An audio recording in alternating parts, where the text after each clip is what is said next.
शयातीन बिस्मिल्लाहिर्रहमानिर्रहीम अल्हम्दुलिल्लाहिल्लज़ी हदाना लिहाज़ा वमा कुन्ना लिनहतदिया लौला अन हदानल्लाह लक़द जाअत रुसुलु रब्बिना बिलहक़ वस्सलातु वस्सलाम वत्तहिय्यतु वल इकराम अलन नबिय्यिल उम्मिय्यिल मक्किय्यिल मदनिय्यिल क़रशिय्यिल हाशिमी अल अब्तहित्यामिल मुज़िय्यिल कौकबिद्दुर्री साहिबिल वक़ार वस्सकीना अल मदफून बिअर्ज़िल मदीना अल अब्दिल मुअय्यद वर्रसूलिल मुसद्दद अल मुस्तफ़ल अमजदिल महमूदिल अहमद हबीब इलाहिल आलमीन व रहमतिल आलमीन व ख़ातमिन नबिय्यीन अल मुख़ातब ताहा व यासीन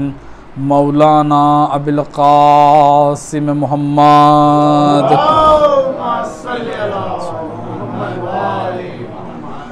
व अला अहले बैतिही तय्यबीन ताहिरीन अल मासूमीन अल मज़लूमीन वल्लअनतुद्दाइमतु अला आदाइहिम व मुनकिर फ़ज़ाइलिहिम व मसाइबिहिम अजमईन अम्मा बाद फ़क़द क़ाला रसूलुल्लाहि सल्लल्लाहु अलैहि व आलिहि वसल्लम मन माता वलम यारिफ इमामा ज़मानिही माता मीततन जाहिलिया।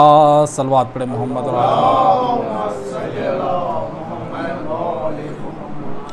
अज़ीज़ान गिरामी, बहुत ही मशहूर व मारूफ़ हदीस मुबारका है। मुतअद्दिद मरतबा आप हज़रात ने इस हदीस के ज़ैल में बयाना सुने और ख़ुद मुतालिया किया होगा इंशाअल्लाह। और ये हदीस हमारी एक बहुत बड़ी ज़िम्मेदारी की तरफ इशारा कर रही है, हमें बेदार कर रही है, एहसास दिला रही है कि अपने वक्त के इमाम की मारिफत हासिल करो। इसलिए क्योंकि बग़ैर अपने वक्त के इमाम की मारिफत के इंसान कभी भी कामयाबी की तरफ जा ही नहीं सकता है, क्योंकि इमाम ही से हर चीज़ की कामयाबी है। चूँकि ये महीना भी शाबानुल मुअज़्ज़म, शाबान का महीना, ये महीना भी हमारे और आपके वक्त के इमाम ज़माना अज्जलल्लाहु ताला फ़रजहु शरीफ अल्लाहुम्मा सल्लि अला मुहम्मद व आले मुहम्मद इमाम की विलादत से मंसूब है। 15 शाबानुल मुअज़्ज़म इमाम की विलादत है। परवरदिगार आलम हमको इस विलादत की शब में वो आमाल बजा लाने की और इमाम से राबिता पैदा करने की, इमाम से मिलने की वो तौफ़ीक़ इनायत करे परवरदिगार आलम, कि हम उस रात में अपने इमाम से मिल सकें, उस तरीक़े से राबिता पैदा कर सके इमाम से। ख़ुद ये महीना बहुत बाफ़ज़ीलत महीना है। चूँकि डॉक्टर साहब का हुक्म भी है कि इस महीने के बारे में भी कुछ चीज़ों का आपकी खिदमत में अर्ज़ करूँ। ये परवरदिगार आलम का एहतिमाम और लुत्फ़ है अपने बंदों पर। शाबान का महीना परवरदिगार आलम की तरफ से एक लुत्फ़ है, एक करम है। इसलिए क्योंकि एक मिसाल अर्ज़ करते हुए आपके महीने की फ़जीलत की तरफ इशारा करूं कि अगर हमें किसी के यहाँ, एक बड़ी शख्सियत के यहाँ, कि जिसे हम चाहते हैं, जिससे हम मोहब्बत करते हैं, या जिसका एहतराम करते हैं, या जिसकी अज़मत के कायल हैं, या बड़े होने के कायल अगर हैं, और अगर हमें ऐसे के पास मेहमान बनकर अगर जाना है,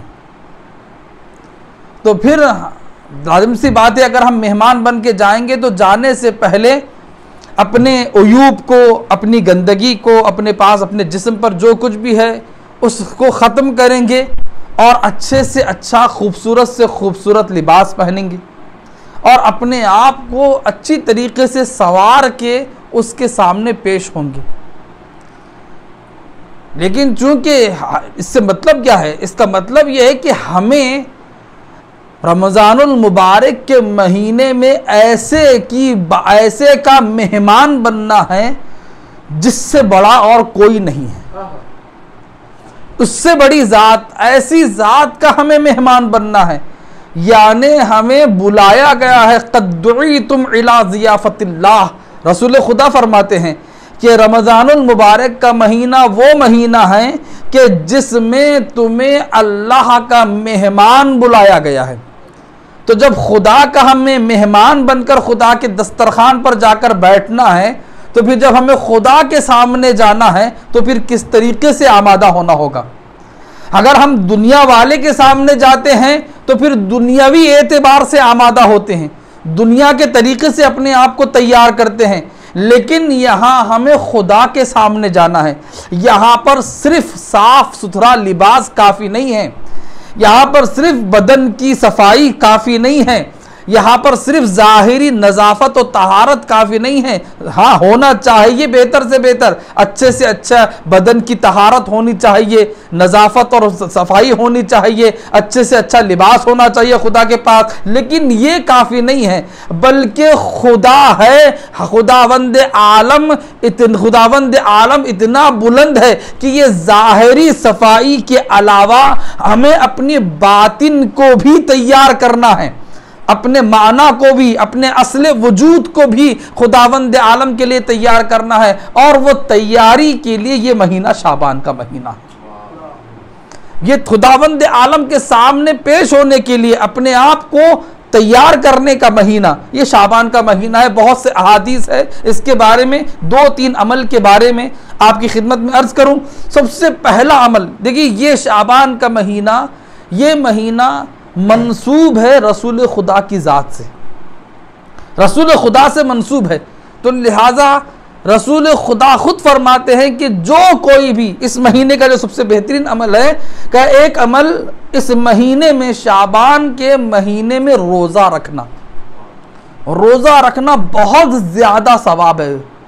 आप अहले मुतालिया किताबें देखते हैं, दुआओं की किताबें उठाकर देखिएगा कि किताबों में बहुत ज़्यादा रिवायतें और हदीसें शाबानुल मुअज़्ज़म के रोज़े के बारे में रिवायत की गई है। बहुत ज़्यादा हदीसें हैं। इनमें से कुछ हदीस ये है कि रसूल खुदा फरमाते हैं कि जो कोई भी इस महीने में, शाबान के महीने में एक अगर रोज़ा रखेगा तो परवरदिगार आलम उस पर जन्नत को वाजिब करार दे देगा, जन्नत उस पर वाजिब हो जाएगी। जो कोई भी शाबान के महीने में एक अगर रोज़ा रखेगा। रसूल खुदा और अइम्मा अलैहिस्सलाम की ज़िंदगी के बारे में मिलता है कि अपने शाबान के महीनों को रमज़ानुल मुबारक के महीनों से मिला दिया करते थे। यानी रमज़ानुल मुबारक के महीने, रमज़ानुल मुबारक का महीना शुरू होने से पहले ही वो रोज़ा रखना शुरू कर देते। मौलाए कायनात से भी रिवायत है कि जब से रसूल खुदा से मौलाए कायनात फरमाते हैं कि जब से मैंने ये हदीस सुनी है रसूल खुदा की कि रमज़ान के शाबान का महीना मुझसे मंसूब है और अगर कोई इस महीने में रोज़ा रखता है तो गोया वो मेरे साथ नेकी करता है। रसूल खुदा फरमाते हैं कि वो मेरे साथ नेकी करता है। तो उसके बाद मौलाए कायनात फरमाते हैं कि इस हदीस के सुनने के बाद मैंने फिर कभी शाबान का कोई भी दिन ना रोज़ा कभी तर्क किया है और ना जिंदगी में मैं कभी तर्क करूँगा। मौलाए कायनात फरमाते हैं कि फिर मैं कभी शाबानुल मुअज़्ज़म के रोज़ों को कभी तर्क नहीं करूँगा। और भी बहुत से अहादीस है रोज़े के बारे में। और एक अमल जो हमें करना है रोज़ाना के अमल में, बहुत सी मुख्तसर अमल है, दुआएं बहुत ज़्यादा है, लेकिन मैं चाहता हूं कि मुख्तसर सा अमल आपकी खिदमत में पेश करूं ताकि याद भी आसानी से हो जाए और हम हर रोज़ पढ़ सकें। क्योंकि गुनाहों की माफ़ी का महीना है, तौबा और इस्तिग़फ़ार का महीना है। तो लिहाजा रिवायत में वारिद हुआ है कि शाबान के महीने में हर रोज़ 70 मरतबा अस्तग़फिरुल्लाह व अस्अलहु तौबा इसे पढ़ना चाहिए। मुख्तसर सा जिक्र है, अस्तग़फिरुल्लाह व अस्अलहु तौबा। ये रोज़ाना 70 मरतबा पढ़ने की ताकीद की गई है। क्योंकि जो कोई भी पढ़ेगा सिद्क़ दिल इखलास के साथ पढ़ेगा, परवरदिगार आलम उसके तमाम गुनाहों को माफ़ कर देगा इंशाअल्लाह। परवरदिगार आलम रहीम है, करीम है। 70 मरतबा तो कम से कम, लेकिन अगर कोई सिद्क़ दिल से एक मरतबा भी अगर पढ़ दे, एक मरतबा भी अगर कोई जिक्र को पढ़ दे, तो परवरदिगार आलम उसके नीयत को देखकर एक ही मरतबा में तमाम गुनाहों को माफ कर देगा। सलवात पढ़े मोहम्मद और आले मोहम्मद।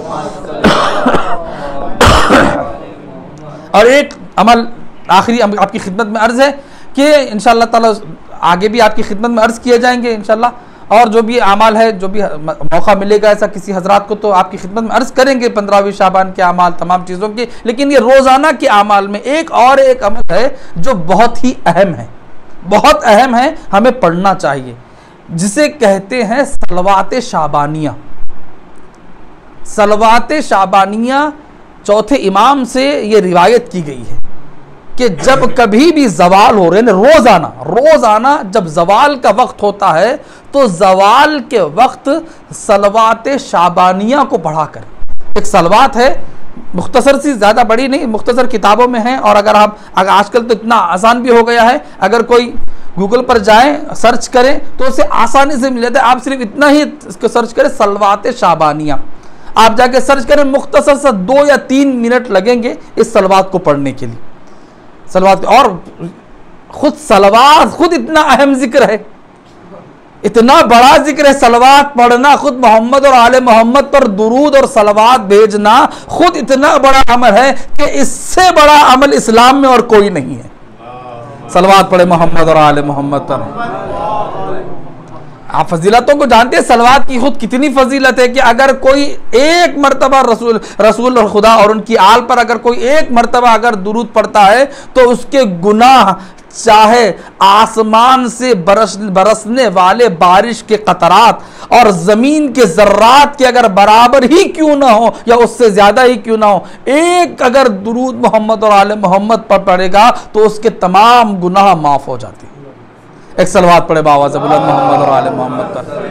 अल्लाहुम्मा सल्ली अला मोहम्मद व आले मोहम्मद। ये तमाम चीज़ें हैं जो रोज़ाना की पढ़ने की है। सलवात शाबानिया है, एक रोज़ा है जो कम से कम एक रोज़ा तो हमें जितने मुमकिन हो सके रहें, लेकिन कम से कम एक तो रोज़ा रखने की कोशिश करें। 2-3 रोज़े बहुत ज़्यादा मुस्तहब है ज़्यादा रखना, जितना ज़्यादा रखेंगे उतना ज़्यादा अच्छा होता है। और ये सलवात शाबानिया है और रोज़ाना की इस्तिग़फ़ार है। ये तमाम अमल, और इस अमल में यानी इस महीने में जो हमारे इमाम की विलादत है, जो हमारा वक्त का इमाम है, तो लिहाजा हमारे लिए ज़रूरी है कि हम इस इमाम की मारिफत हासिल करें। किस लिए मारिफत हासिल करें? क्योंकि हम शिया हैं, हम मोमिन हैं। एक शिया होने का सबसे बड़ी जिम्मेदारी हम पर यह है कि हम क्यों शिया है, किस वजह से शिया है, हम ये समझें। हमारा शिया होना, हमारा मोमिन होना इमाम की वजह से, हम अपने इमाम की वजह से शिया है। और इमाम इतना, ये इमामत इतना अहम मौजू है कि ज़्यादा इसके बारे में अर्ज नहीं करूँगा कि खुद इमामत खुद एक मुस्तकिल मौजू है।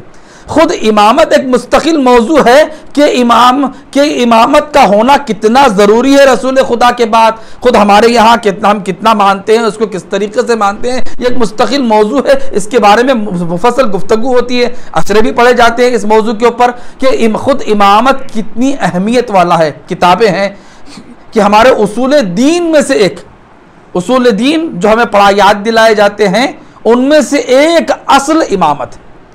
इस इमामत का होना ज़रूरी है।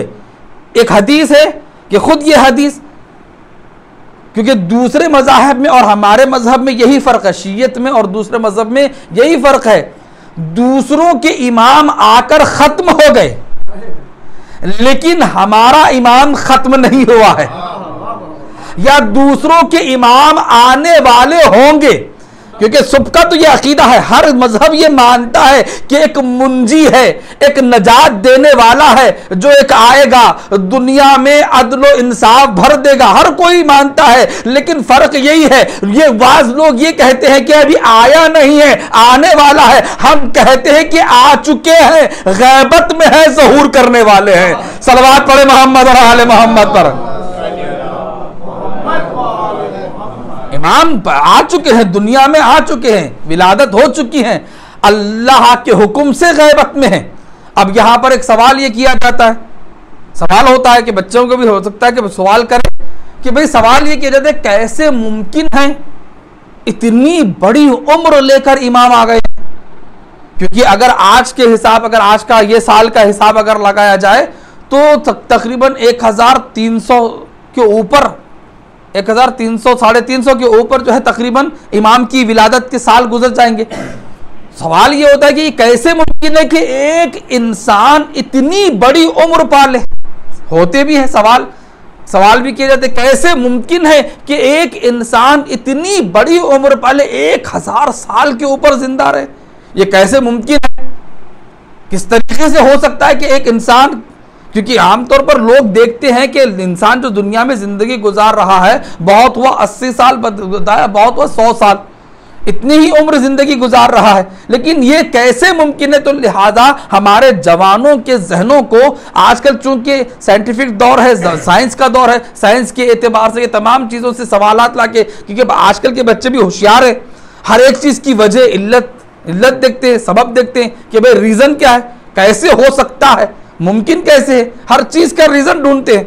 तो ये कैसे मुमकिन है कि एक इंसान इतनी बड़ी हयात पाले, 1000 साल से ज्यादा, हमारा मौला 1000 साल से ज्यादा की उम्र से गैबत में, पर्दे गैब में, ये कैसे मुमकिन है? तो लिहाजा इसका जवाब ये दिया जाता है कि देखिए खुद कुरान मजीद में मुतअद्दिद मकामात पर परवरदिगार आलम ने ऐसी हस्तियों का जिक्र किया है, ऐसी हस्तियों का जिक्र किया है परवरदिगार आलम ने कि जो एक मामूली उम्र से ज्यादा उम्र पाए हैं, मामूली उम्र से ज्यादा उम्र पाए हैं। एक खुद जनाब नूह अलैहिस्सलाम, सूरह अनकबूत आप उठाकर देखें, सूरह अनकबूत 140 की बात आयत है, 140 की बात आयतें हैं, 2 या 3 आयत मुसलसल आप देखिएगा कि जिसके बारे जनाब नूह के बारे में परवरदिगार आलम ये इरशाद फरमा रहा है कि जनाब नूह जो उनकी कौम के दरमियान आए और आकर 950 बरस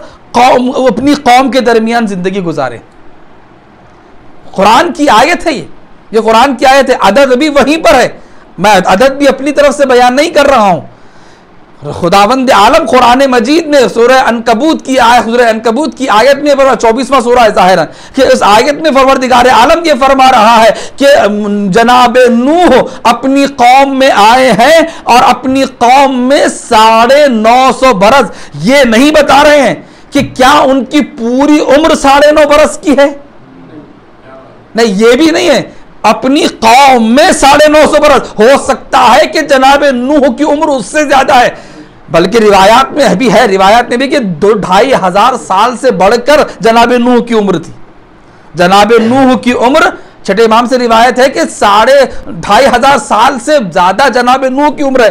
तो खुद हो चुका है, और कई ऐसी हस्तियां हैं, एक जनाब खिज़्र अलैहिस्सलाम, एक जनाब खिज़्र अलैहिस्सलाम जो जनाब मूसा के जिक्र में, जो सूरह कहफ में इनका जिक्र मिलता है, जनाब नूह के बारे में आप जाकर देखिएगा, एक तूलानी तफसीली वाक़या है। जनाब नूह को जनाब मूसा को परवरदिगार आलम भेजता है, जाओ जनाब खिज़्र के पास जाओ, वहां पर हिकमत हासिल करो, इल्म हासिल करो। जनाब मूसा आते हैं, जनाब नूह जनाब खिज़्र के साथ रहते हैं। आप तमाम वाक़या कई मरतबा सुने, मैं इशारा कर रहा हूं कि वो कश्ती को कभी तोड़ दिया था, कश्ती में सुराख कर दिया जनाब खिज़्र ने, बच्चे दीवार कहीं पर आए तो किसी को मार दिया, कहीं पर आए तो किसी की दीवार को उठा दिया, दीवार गिर रही थी तो उसको तोड़कर गिरा, फिर से बराबर मुसालिम कर दिया, अच्छे कर दिया दीवार को। जनाब मूसा हैरान थे, पूछते जाते थे कि ये क्या हो रहा है, ये क्या कर रहे हैं। फिर बाद में जनाब खिज़्र ने बतलाया है, और वो जनाब खिज़्र अलैहिस्सलाम जो जनाब मूसा के दौर से है, आज तक भी इस दुनिया में बाकी है, आज तक भी इस दुनिया में बाकी है, और एक नबी के जिनके मानने वाले आज भी इस दुनिया में बहुत ज्यादा है, कि जो कहते हैं कि उनको तो सूली पे लटका दिया गया है, उन्हें सिलसिला पे सूली पे लटका दिया गया है, और उनको अजियतें दी गई है, कीलों से अजियतें दी गई। नहीं अज़ीज़ान गिरामी, कुरान कह रहा है न उनको कत्ल किया गया है, न उनको सलीब पर चढ़ाया गया है, बल्कि अल्लाह ने अपने हुक्म से अब अर्श इलाही पर बुला लिया है, और वो जनाब ईसा है, ईसा इब्ने मरियम, जो चौथे आसमान पर एक हुज्जत खुदा का इंतजार कर रहे हैं। जब अल्लाह हुक्म देगा, जब अल्लाह की आखिरी हुज्जत, जब अल्लाह का आखिरी खलीफा ज़हूर करके इस दुनिया में आएगा, तो जनाब ईसा भी आसमान से नाजिल होंगे और पीछे नमाज पढ़ के बतलाएंगे कि देखो ये जब ईसा का इमाम है तो सारी कायनात का इमाम हो सकता है। सलवात पढ़े मोहम्मद और आले मोहम्मद पर।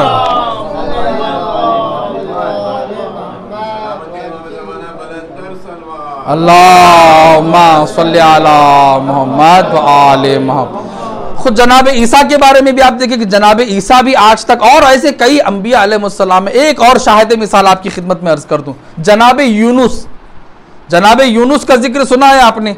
कई आयत भी पढ़ी जाती है, दस्तखान भी बाज लोग करते हैं उसके बारे में, आयत करीमा के नाम पर कि आयत दस्तखान भी किया जाता है कि जनाब यूनुस के बारे में परवरदिगार आलम ये इरशाद फरमा रहा है सूरह साफात ज़ाहिरन कि जिसमें यह कि अगर वो तस्बीह करने वालों में न होते तो फिर खुदावंद आलम उन्हें मछली की पेट में कयामत तक रख देता। कुरान की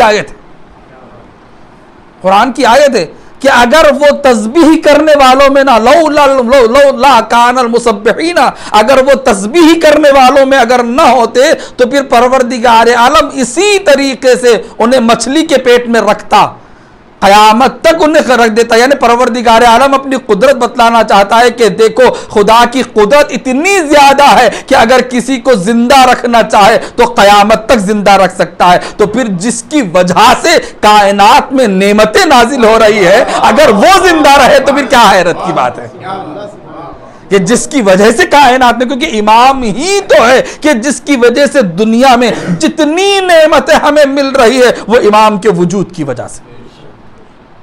चाहे वो मुसलमान हो, चाहे वो मोमिन हो, चाहे वो काफिर हो, चाहे दीन को मानता हो या ना मानता हो, चाहे कलमा गो हो या कलमा गा ना हो, जिस किसी को भी जो भी नेमतें मिल रही है वो इमाम के वजूद की बरकत की वजह से।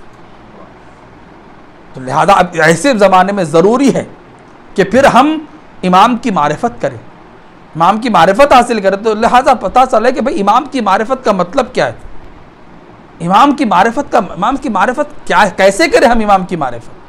क्योंकि सुनते बहुत हैं इमाम की मारिफत हासिल की जाए, इमाम की मारिफत हासिल की जाए, लेकिन किए तो किस तरीके से करें।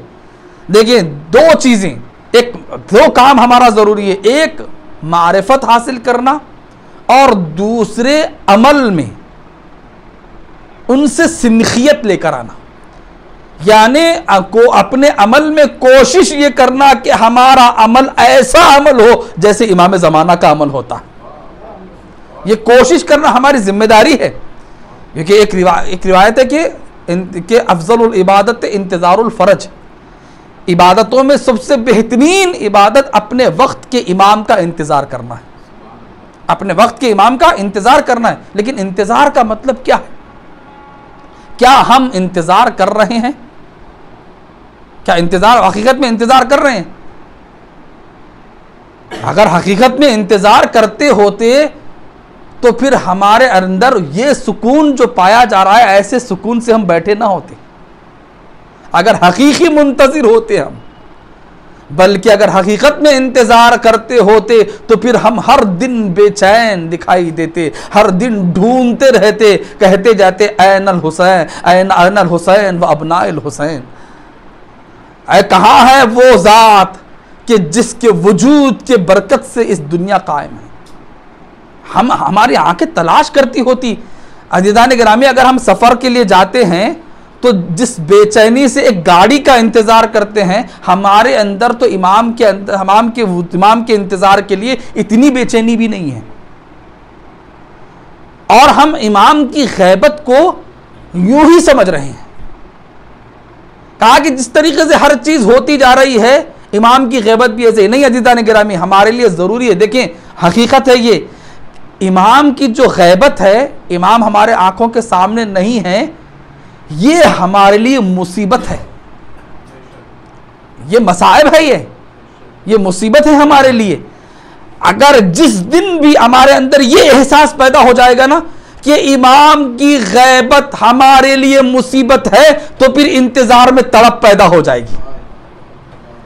इंतजार में तड़प, हमारे इंतजार में तड़प क्यों नहीं है? नाम ले लेते हैं, अगर कोई याद आती है तो हाँ कहते हैं कि हम इंतजार में हैं, लेकिन इंतजार वैसा इंतजार नहीं, तड़प वैसी तड़प नहीं।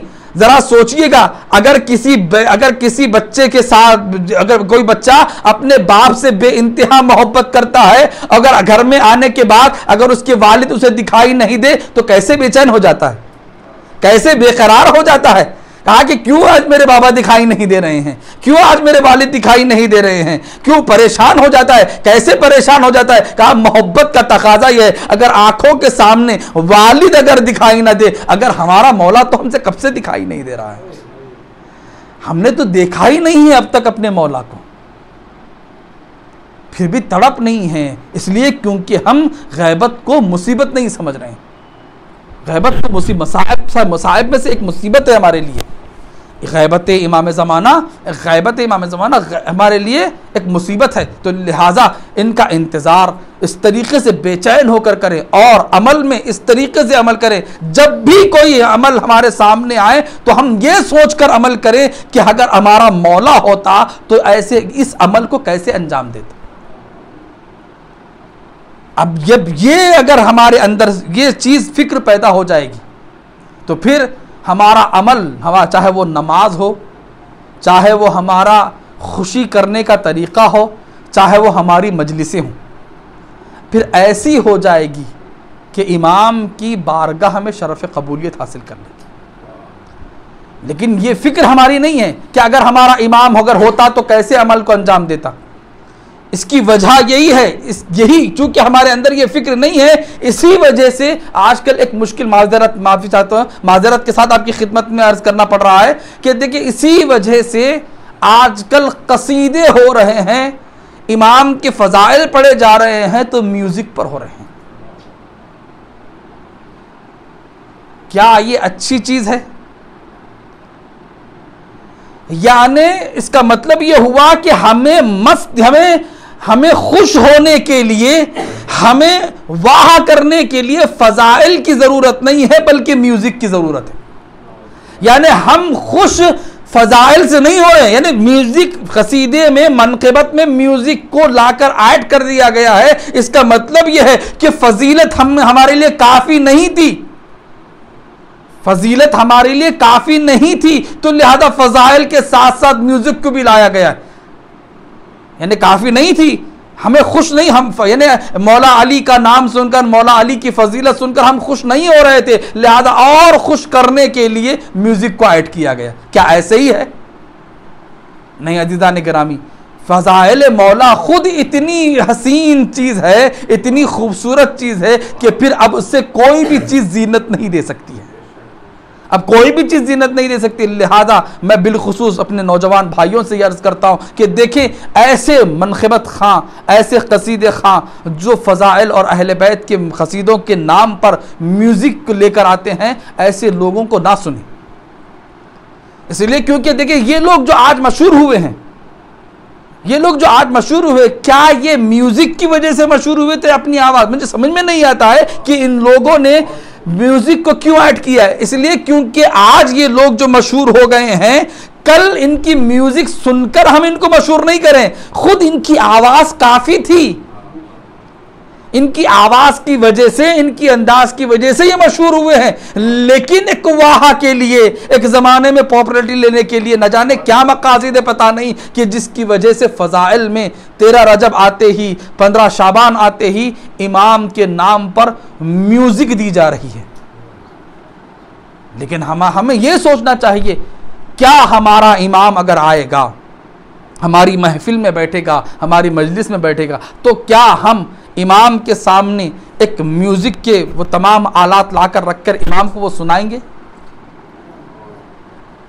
क्या हम ऐसे सुनाएंगे? लिहाजा हमारा अमल कैसे होना चाहिए? इसीलिए हमारा अमल ऐसे होना चाहिए कि हम ये देखें कि अगर इमाम अगर होते तो अमल कैसे अंजाम देते, हमारे अमल को फिर वैसे करने की कोशिश, यानी सिनखियत इसको कहते हैं। सिनखियत करें कि अपने अमल को ऐसा अमल करने की कोशिश करें कि इमाम जैसे बजा। हम इमाम के बराबर नहीं कर सकते, हम बेशक यकीनन हम इमाम की बराबरी क्या, इमाम की जूती की धूल के बराबर भी नहीं, इमाम के गुलामों के बराबर भी नहीं है। हम इतने बड़े कैसे हो सकते हैं?